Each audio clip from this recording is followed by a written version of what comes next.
मैं एडवोकेट सुमित कुमार झा आप सभी का अपने YouTube चैनल प्रोफेशनल लॉ में एक बार फिर से स्वागत करता हूं। जैसा कि आप सब जानते हैं कि मेरा चैनल लॉ से रिलेटेड है। इस पर हम कानूनी जानकारी देते हैं, लीगल प्रोविजन को हम लोग यहाँ पर डिस्कस करते हैं। नया कानून, पुराना कानून, संविधान और जो जनरल पब्लिक के यूज में आता है सब कुछ हम यहाँ पर डिस्कस करते हैं, जजमेंट भी डिस्कस करते हैं। आज का हमारा एक टॉपिक है और ये टॉपिक हमने ढूंढा नहीं है, ये क्वेरी पर बेस्ड है। इससे पहले हमने एक वीडियो बनाया था बहुत पहले कि अगर कोई आपका जमीन हड़प ले, लैंड इंक्रोचमेंट हो जाए तो आप क्या कर सकते हैं। वो वीडियो आई बटन में रहेगा, डिस्क्रिप्शन बॉक्स में लिंक रहेगा, आप वहां से जाकर के देख सकते हैं। उसी वीडियो में ये क्वेरी बार बार आ रहा था कि अगर सरकार मेरा जमीन ले ले और हमें मार्केट वैल्यू ना दे, बगल वाला जमीन 40 लाख का, मेरे जमीन का 10 लाख लगा रहा है, तो इसमें हम क्या कर सकते हैं। ठीक है, तो हम आपको आज यही बताएंगे कि आप 3 गुना, यानी कि अगर 10 लाख है तो 30 लाख तक पैसा आप ले सकते हैं। कैसे, वो हम अभी आगे डिस्कस करते हैं विद सेक्शन। सबसे पहले जो लैंड आपका लिया जाता है किसी भी सरकारी काम के लिए या प्राइवेट जो कंपनी है वो भी लेता है, लेकिन पब्लिक सर्विस के लिए। ठीक है, तो जब वो जमीन लेता है तो वो लेता है लैंड एक्विजिशन एक्ट के हिसाब से, उसके अंतर्गत लेता है और ये काम कलेक्टर के हाथों सौंप दिया जाता है। कलेक्टर ही इसमें करता धरता होता है, कलेक्टर ही इसमें डिसाइड करता है कि कितना उसका मार्केट वैल्यू है। कभी स्टैंप ड्यूटी से कर लेता है और कभी ये आपका अधिकार है कि अगर आपका जमीन 40 लाख का है और उसका मार्केट वैल्यू 10 लाख लगाया जा रहा है, लेकिन आपको ये साबित करना पड़ेगा कि जो आपके बगल का जमीन है, जो अगल बगल का जमीन है, उसका रेट 40 लाख है। ठीक है, तब भी आपको वो 40 लाख मिलेगा।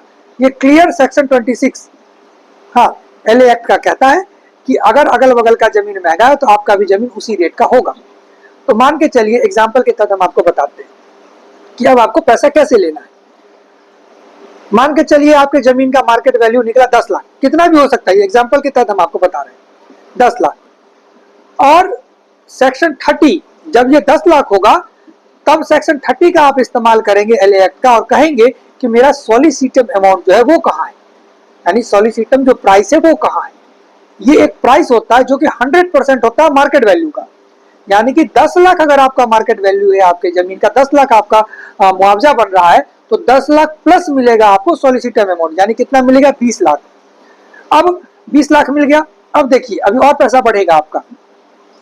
अब मान के चलिए कि आपको नोटिस हुआ 1 जनवरी 2023 को कि आपका ये जमीन हम ले रहे हैं, और दूसरा इन प्रोसीडिंग, जमीन जो प्रोसीडिंग चला लेने का जमीन, वो कलेक्टर को लग गया जमीन लेने में 1 साल, नोटिस से जमीन लेने तक 1 साल का समय लग गया। तो ये जो 1 साल का समय हुआ वो अमाउंट का 12% आपको इंटरेस्ट मिलेगा, यानी 10 लाख आपका मार्केट वैल्यू था, 10 लाख आपको सॉलिसिटम अमाउंट मिला, 10 लाख का 12% कितना हुआ, 1,20,000। ठीक है, तो 1,20,000 आप और जोड़ दीजिए, यानी कि 20 लाख हो गया उधर और 21,20,000 रुपए आपका अमाउंट बना, अगर आपके जमीन का दाम 10 लाख है तो मार्केट वैल्यू। ठीक है, तो आप कैसे पहुंच गए।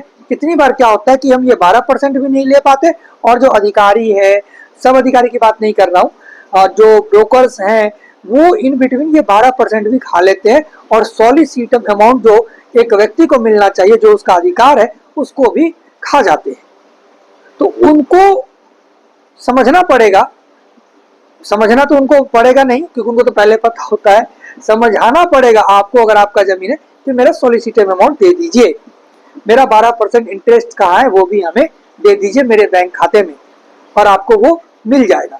अब यहाँ पर अगर आपके साथ गड़बड़ी हो, हमारे एक वीडियो में बताते हैं, जब हर जगह गड़बड़ी हो जाए, हर जगह से थक जाए, तो फिर आप आ जाइए हाई कोर्ट, अपने कंसर्न हाई कोर्ट में जाइए, किसी भी एक एडवोकेट से बात करिए और उनको सब कहानी बताइए, वो डायरेक्ट आपकी बात हाई कोर्ट के सामने रखेंगे, और यदि जेन्युइन बात रही आपकी तो 100% वहां से आपको लाभ मिल जाएगा, आपको प्रॉफिट मिल जाएगा। तो देखा, 10 लाख का जमीन का आपको कितना मिला, 21,20,000 रुपया आपको मिला। अब कभी कभी क्या होता है, रेलवे, तो रेलवे का कंपनसेशन जो है वो अलग अलग तरह से डिसाइड होता है कभी कभी। ठीक है, वो रेल एक्ट के हिसाब से चलेगा, लेकिन ये एज जनरल अगर लैंड एक्विजिशन के अंतर्गत आपका जमीन कोई लेता है, सेक्शन 26 के अंदर कलेक्टर डिसाइड करता है, अगल बगल का जमीन का रेट आप देख लीजिए कितना है, और अगर जितना जमीन हो जाए तो उसके बाद आप सॉलिसिटम अमाउंट क्लेम कर दीजिए और 12% इंटरेस्ट उस पर क्लेम कर दीजिए। सॉलिसिटम अमाउंट पर 12% नहीं, किसी एक अमाउंट पर जो मार्केट वैल्यू है उस पर 12%। ठीक है, ये क्लियर हो गया। आई होप कि अब अगर आप अपना जमीन देते हैं, अब कितनी बार क्वेश्चन यहाँ पर ये आ सकता है कि हमने कंसेंट नहीं दिया। देखिए, कंसेंट दे न दे आपका जमीन ले लिया जाएगा, क्योंकि लीगल राइट और फंडामेंटल राइट इन दोनों में अंतर होता है। जो हमारा जमीनी अधिकार है वो हमारा लीगल राइट है, और जब सरकार को जरूरत पड़ेगी तो लीगल राइट के तहत, आपका लीगल राइट है तो आपका लीगल राइट कंपेंसेशन के तहत आपको अधिकार है कि आप उसका मुआवजा लें। ठीक है, लेकिन आप लैंड नहीं देंगे, ये आपका अधिकार नहीं है, क्योंकि वो लीगल राइट है, फंडामेंटल राइट नहीं है। और मिलते हैं किसी नेक्स्ट वीडियो में, आज के लिए इतना ही। जय हिंद।